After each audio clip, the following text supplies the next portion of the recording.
Welcome to the Real News Network. I'm in New York City, and this is Paul Jay, and Reality Asserts Itself. Rana Foroohar is an associate editor and global business columnist for the Financial Times. She's also CNN's global economic analyst, and she joins us now in the studio. Thanks for joining us, Rana. Thanks for having me. So, one argument is that this is a natural, spontaneous process, that when you start to have massive industrialization and massive needs of capital, it changes the character of the banks. The banks have to play a more significant role. There's way more capital needed, and then banks become kind of more the center of activity than sort of a supplier of capital. Well, it's interesting. I mean, you're raising an important point, which is that when an economy gets bigger, when countries get bigger, and this happened to, the British when they were becoming colonialists, and you need more money in order to conquer new empires. Yeah, banks do play a role, and in fact, banks and governments tend to get very tightly in bed with each other around about that time.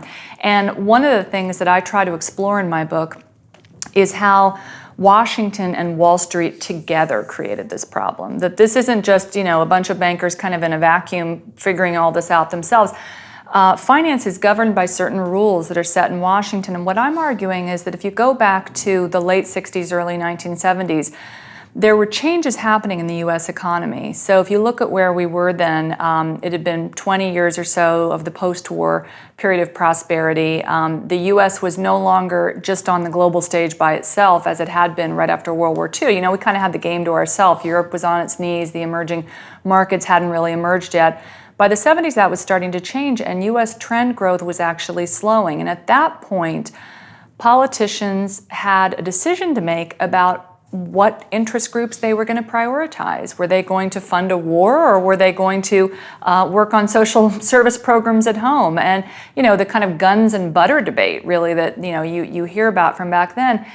And they didn't want to make those decisions because politicians tend to not want to make decisions in which they have to give trade-offs between voter groups. And so what they did was they sort of threw the ball to the financial markets, and we started to see a process of deregulation, and it was a 40-year process. So there's not one single silver bullet here, but we can go through a few of the high points. A 40-year process in which the Federal Reserve was given more and more responsibility for keeping markets afloat, that markets became a much more important part of how people saw their own wealth. We had the cult of personal finance. I mean, if you remember in the 1980s, all these magazines like Money and Smart Money, my mother used to get them, people moving from a fixed pension system to a retirement system, a 401k. We were all kind of in this together, and we were pushed in this direction by Washington, and Wall Street was only too happy to play game. But also Washington pushed by Wall Street. Absolutely, and so a process where finance really asserts itself. That's right, and it's as you said before, it's a revolving door. So if you look over that time, the financial sector starts to become the key lobbying body in Washington. And it's interesting, if you go in the last 40 years and you see how much finance spends in various years, it's almost always you'll see a peak when there's a piece of legislation that's of interest. Whenever you start to see a rollback or questioning of financial power, you'll see this flood of money being pushed into Congress, into lobbying, into think tanks. So over 40 years, you get a system in which the financial sector is in charge of a lot of what's happening. A big turning point takes place under Reagan. Yeah, sure. Legislatively, which I think is also a reflection of that. You've pointed out in your book, and I've seen this graph of finance as a percentage of GDP. Yeah. And it goes up to about 1929-30. You have the crash, and then it goes down in the 30s. And I guess because of the enormous public spending during World War II, it's still kind of down. After World War II, it starts to go up. And then in 1980, it's a rocket ship, which has not stopped its mission to space. Exactly. Yeah. So talk about the early 80s. Yeah, so there were sort of two things happening, and this actually reflects the way in which my book covers financialization. There's kind of two parts of it. There's what's happening in the financial markets themselves, and then there's the effect of that on the rest of business and in corporate America. So under Reagan, there was a huge unleashing of Wall Street. First of all, we had the notion that government was bad, right? All government could do was cut taxes. So government goes on to the back burner. The private sector moves forward. Wall Street in particular is unleashed. But the ties between Wall Street and corporate America deepen. I would point to one particular ruling that I think doesn't get nearly enough attention, and that is the 1982 shift under John Shad during the Reagan administration to let stock buybacks become legal. So stock buybacks are when a company goes into the open market and buys back its own shares, which always artificially pushes the price of shares up because it reduces the number of the shares on the market. So before 1982, this was considered financial market manipulation. I mean, how can you be allowed to, really artificially change the price of your shares without doing anything really underlying in the real economy? After 82, that was made legal. You can immediately start to see the size of the asset base on Wall Street rising. You can start to see corporations spending a lot more money doing those share buybacks and paying out executive compensation in shares and spending less money on R&D, worker training, repairs on factories, investments into new technologies. And in fact, you can almost make a direct X mark. And I have this chart in my book showing buybacks going up, R&D going down. And then this gets another kick in the pants in the 1990s when the tech titans start to lobby for even looser rules around how compensation can be tax deductible. And under Bill Clinton's administration, Treasury Secretary Bob Rubin, who himself went in and out of Wall Street, he was the head of Citibank for a while, loosened up rules around comp. There was a debate at that time around inequality. People like Joe Stiglitz, for example, who sat on the president's economic advisory. Under President Clinton's economic advisory team, was very concerned about growing wealth inequality and the effect that was going to have, not just socially, but on the economy. If you don't have more money to spend, then you are going to have slower growth. So he was sounding off about this. The Rubin camp, the Larry Summers camp, the more kind of financialized part of the party was saying, no, we should actually, unleash these animal spirits and these innovators and allow them to pay more of their comp in stock performance-based pay, which could then be tax deductible.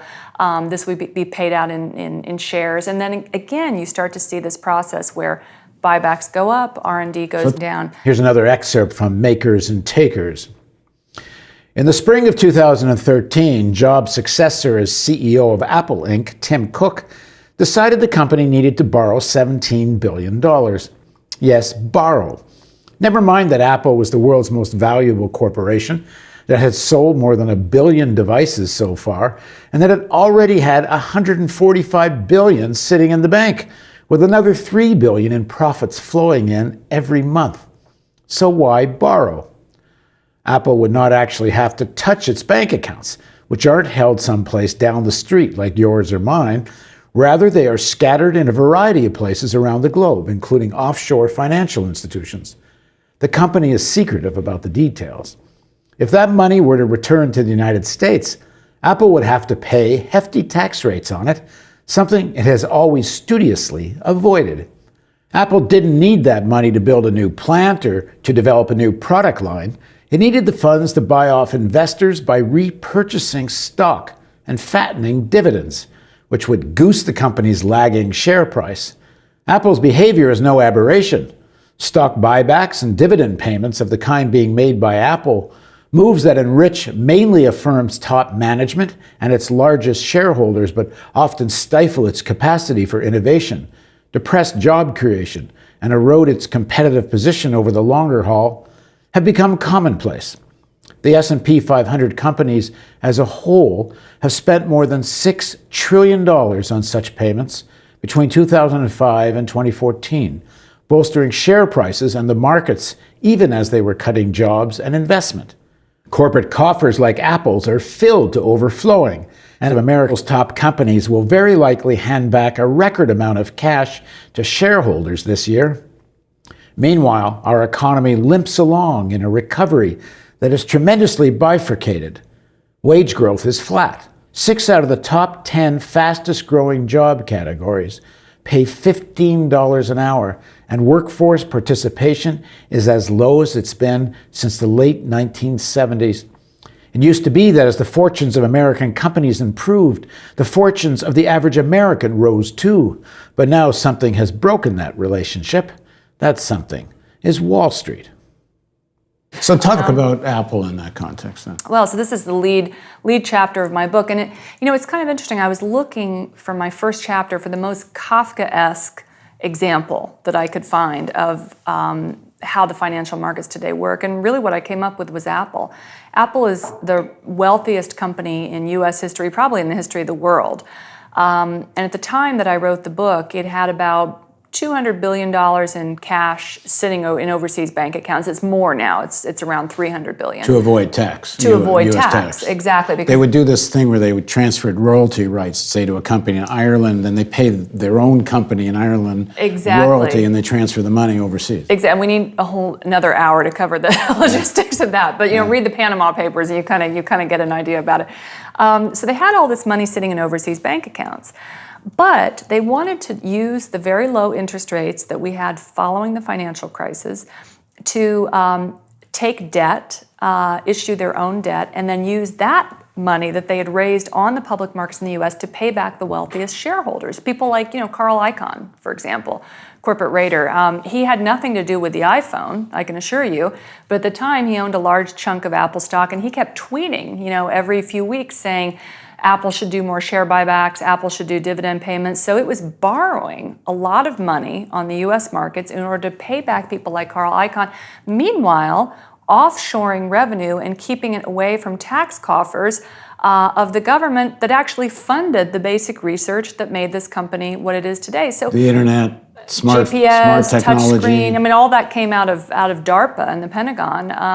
Other countries, just as a side note, other countries, Israel, some of the Scandinavian countries, actually take stakes in firms when they are able to commercialize basic research, and that's something that the U.S. may want to consider.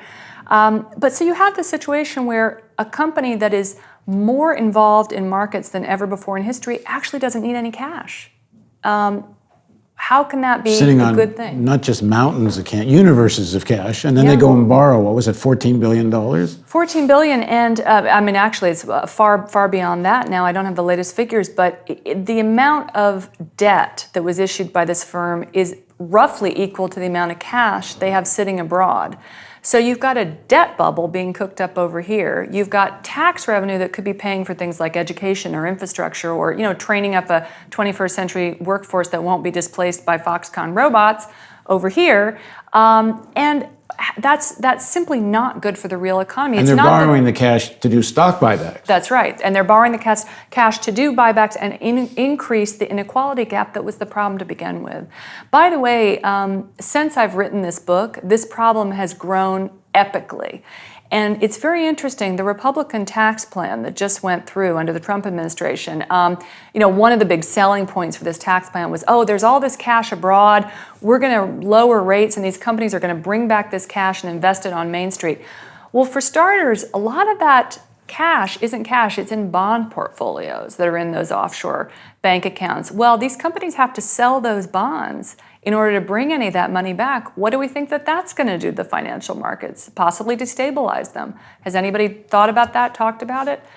Not really. And I know one of the counter arguments are going to be, but as you said, with people's retirement plans now being in this kind of mostly in personal investment portfolios and so on, everyone benefits from this, don't they? And as I throw you a softball, because I know where it's going to go. Well, it's funny, it's a softball and not, because in the sense that, I have a 401k, we've all kind of bought into this Faustian deal where we don't look too close at how the sausage is made because we all feel wealthier when our share prices go up. And in fact, it's interesting, Goldman Sachs itself came out with a report a few weeks ago saying that they now think that about 30% of U.S. GDP growth is based just on that perception of wealth.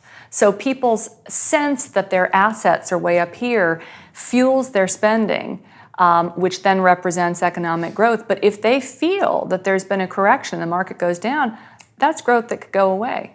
The argument is so many people are in the markets now, Yes. everyone benefits when they go up like this. 80% of the profit from the markets is actually going to what? Less than 1% of the population?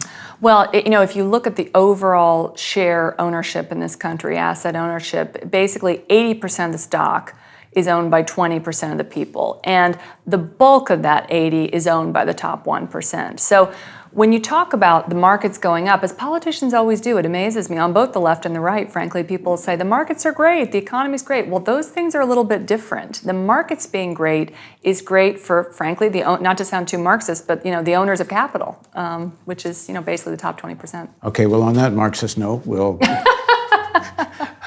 pick that up in the next segment. Please join us for the next in our series of interviews with Rana Foroohar on the Real News Network.